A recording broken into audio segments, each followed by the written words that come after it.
எண்ணமெல்லாம் சிறகடிக்கும், எண்களெல்லாம் வழி கொடுக்கும், எந்நாளும் ராஜமுகம், எளியோரின் ஏறுமுகம். எந்த நிலை வந்தாலும் வந்த நிலை மாறாத நமது Rajanilai. Rajanilai TV, channel of astrology.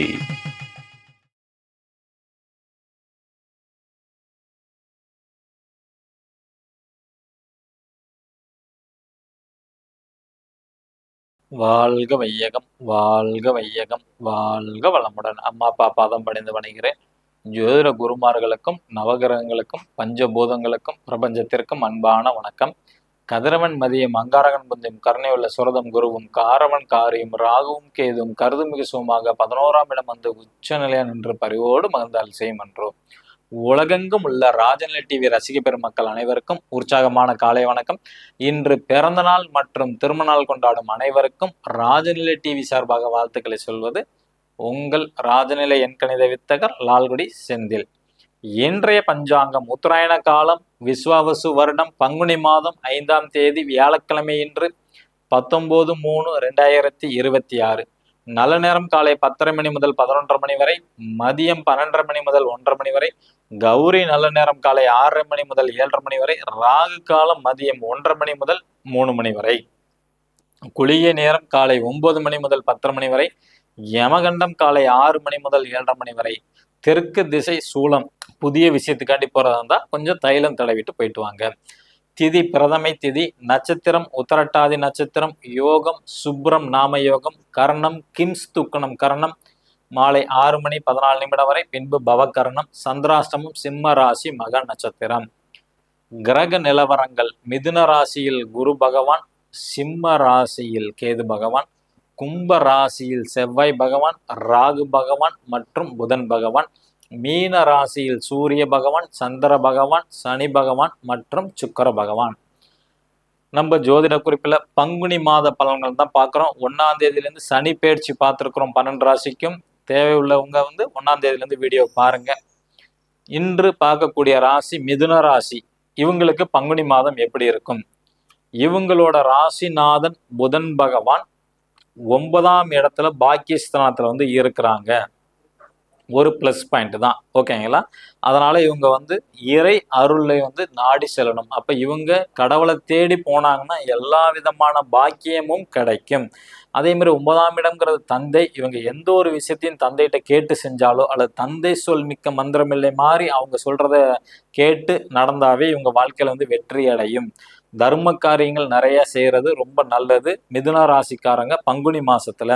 ஆனா அம்மாவோட மட்டும்தான் சின்ன சின்ன கருத்து வேறுபாடு ஏற்படும். இந்த பங்குனி மாதத்துல பொறுத்த வரைக்கும் நீண்ட தூரம் பயணங்கள் போகக்கூடிய வாய்ப்புகள் கிடைக்கும். மனைவி மீது அன்பு காட்டக்கூடிய சூழ்நிலைகள்லாம் ஏற்படும் இந்த பங்குனி மாதத்துல. கணவனா இருந்தா மனைவியா இருந்தா கணவன் மேல அந்த பாசங்கள் வரும்.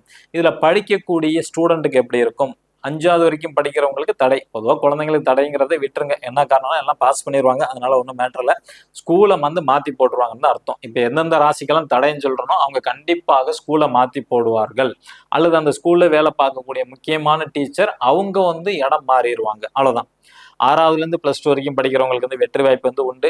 பிஜி யூஜி டிகிரி, அதாவது 2 டிகிரி பிடிக்கிறவங்களுக்கு தடைப்பட்டு மேற்கொண்டு வெற்றி அடைவார்கள். அதாவது ஒரு பேப்பர்ல அரியர் வச்சு தான் அதுக்கப்புறம் நீங்க பாஸ் பண்ணுவீங்க. இப்போ லாஸ்ட் இயரே ஒரு பேப்பர் அரியர் இருந்தால் அந்த பேப்பர் இந்த வருஷம் கிளியர் பண்ணிடுவீங்க. போட்டித் தேர்வு எழுதுறவங்களுக்கு 2வது முறை தான் சக்சஸ் ஆகும். ஃபர்ஸ்ட் தடவை இந்த பங்குனி மாசத்துல தடை ஏற்படும். பிஹெச்டி முடிக்கிறவங்களுக்கு வெற்றி வாய்ப்பு உண்டு. வருமானம் 2ஆம் இடம் தான் குடும்பம் தனம் வாக்குன்னு சொல்லக்கூடியது. அதன் அதிபதி சந்திரன் அவர் பாத்தீங்கன்னா 8ஆம் இடத்துல மறைஞ்சிருக்கிறாங்க, சுயசாரத்துல இருக்கிறாங்க. அப்ப வருமானம்ங்கிறது நிச்சயமா வரும். மிதுன ராசியை பொறுத்த வரைக்கும் குடும்பத்தோட நபர்கள் யாருக்கேனும் ஒருத்தங்களுக்கு சின்ன காயங்கள் ஏற்படும், விபத்து ஏற்படுற வாய்ப்புகள் உண்டு.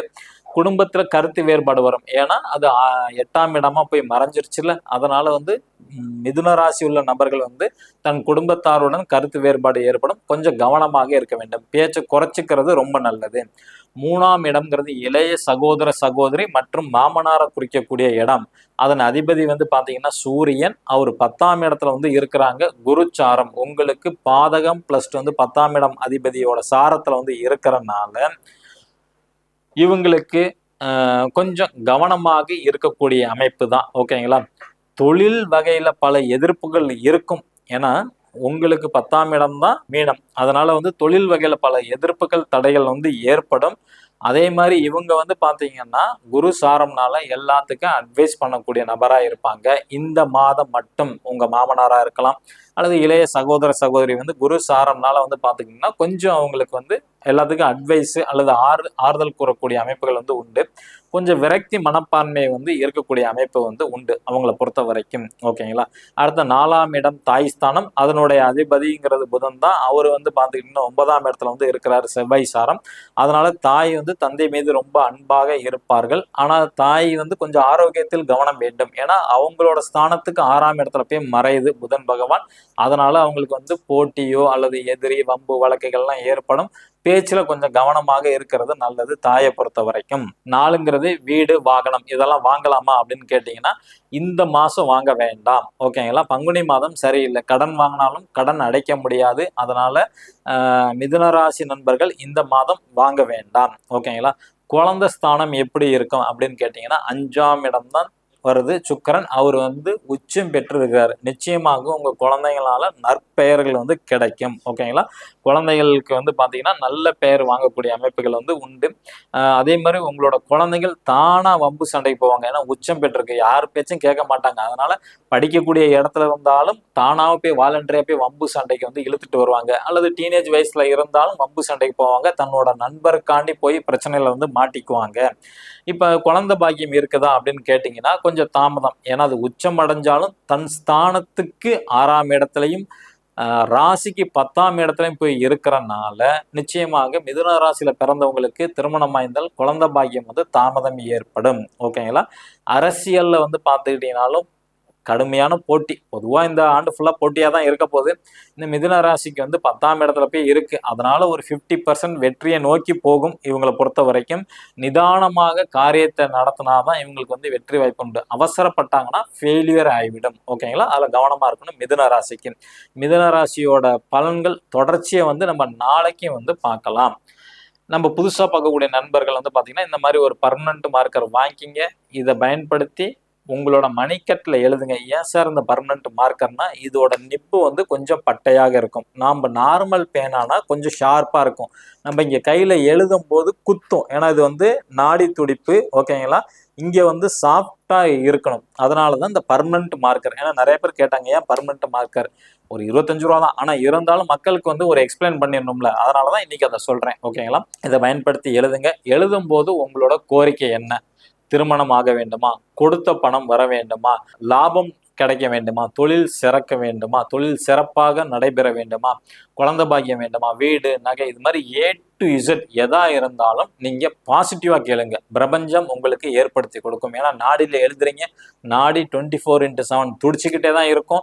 அப்ப கண்டிப்பா உங்களோட கோரிக்கை பிரபஞ்சத்திட்ட இருந்து நடக்கும். 90 நாளைக்கு கோரிக்கையை மாற்றக்கூடாது.